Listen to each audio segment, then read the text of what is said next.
रहमानिर्रहीम। अस्सलाम वालेकुम dear friends, आज की मेरी वीडियो मज़लूम फ़लस्तीनियों के बारे में है। इसराइली फ़ौज और पुलिस ने मज़लूम फ़लस्तीनियों पर जुल्म की इंतहा कर दी है और तशद्दुद की इस हालिया लहर में सैकड़ों फ़लस्तीनी शहीद और ज़ख्मी हो चुके हैं, जिनमें बच्चों और औरतों की एक बड़ी तादाद भी शामिल है। हज़ारों गिरफ्तारियां अमल में आ चुकी हैं, मगर अमेरिका और इसके इत्तेहादी महज बयानबाजी की हद तक महदूद हैं।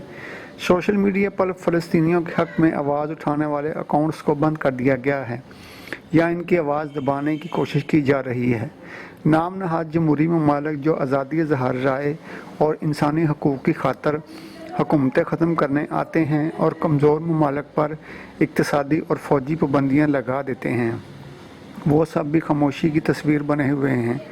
हमारे मुल्क पाकिस्तान में कोरोना के शिकार मुल्क हिंदुस्तान के लिए बेपनाह हमदर्दी दिखाई जा रही है, जबकि इसी इंडिया ने फ़लस्तीन में मुसलमानों के खून को जायज़ करार दिया है, एक ऐसा मजहबी मुकाम जो ईसाई, मुसलमान और यहूदियों के लिए यकसा अहमियत रखता है।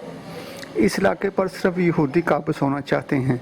इसराइल के मुताबिक यरूशलेम इसका हकीकी दारुल हुकूमत है, इसलिए इसराइल ने गज़ा के इलाके वेस्ट निक और कदीम शहर के हिस्सों पर 1967 की जंग में कब्ज़ा कर लिया था। मुसलमानों और फ़लस्तीनियों के लिए भी ये इलाका गैर मामूली अहमियत रखता है। मुसलमानों के नज़दीक ये फ़लस्तीनियों का दारुल हुकूमत है, इस पर मुसलमानों का कब्ज़ा होना चाहिए। इसराइल ने इस पर कब्ज़ा कर लिया था, जिसके बाद इसे आलमी सतह पर भी मज़ाहमत का सामना करना पड़ा था। इसराइल ने इस दिन को बहुत अहमियत दे रखी है। कब्ज़ा के दिन इसराइल में कौमी छुट्टी होती है।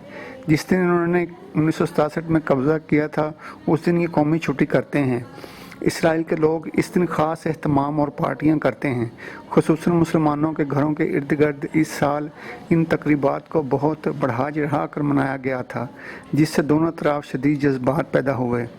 ये इलाका मुसलमानों के खाना काबा और मस्जिद नबवी के बाद सबसे ज़्यादा अहमियत रखता है। मुसलमानों को मस्जिद अक्सा में नमाज की इजाज़त है, जबकि जनूबी हिस्से में जहाँ यहूदियों के मुक़द्दस मकामात हैं, वहाँ इनको इबादत की इजाज़त है।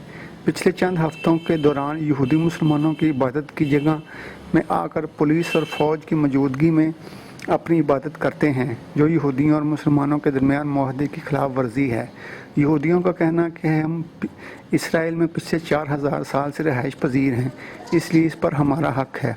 हम हज़रत मूसा के दौर से रह रहे हैं। वो बैतुल मुक़द्दस से हज़रत मूसा का मुक़द्दस संदूक तलाश कर रहे हैं। वो दज्जाल के आने के भी मुंतज़िर हैं। दज्जाल के आने के बाद इनकी हुकूमत सारी दुनिया पर कायम हो जाएगी और ये दूसरी कौमों से चुन चुन कर बदले लेंगे। ये अज़ल से मज़लूम कौम रही है। हज़रत मूसा के दौर में इन पर फ़िरौन ने जुल्म व सितम किए और इसके बाद आज तक इनका कोई मुल्क नहीं है। एक इसराइल है जो उन्होंने फ़लस्तीन को छीन कर बनाया है और उस पर काबिज़ हो गए हैं। जब जर्मनी में हिटलर की हुकूमत आई तो इसने यहूदियों को कत्लेआम किया, तो होलोकॉस्ट ने जन्म लिया। हिटलर ने सच फरमाया था कि हर साजिश के पीछे एक यहूदी बैठा होगा। हमारे नबी को भी जहर एक यहूदन ने दिया था। यहूदी सारी दुनिया के मीडिया पर छाए हुए हैं। दुनिया के तमाम बड़े अखबार यहूदियों के हैं और अमेरिका इसकी पुष्टपनाही कर रहा है, जिससे इसराइल के हौसले मज़ीद बढ़ गए हैं। अगर यही सूरत हाल रही तो फ़लस्तीन और इसराइल की जंग नागज़ीर है। इसमें लाखों लोगों का जान जाएगी, लाखों औरतें बेवा और अपने बच्चों से महरूम हो जाएंगी। इसलिए इस जंग को रोकना होगा। इसी के साथ ही मेरी आज की वीडियो ख़त्म होती है। अल्लाह हाफ़िज़।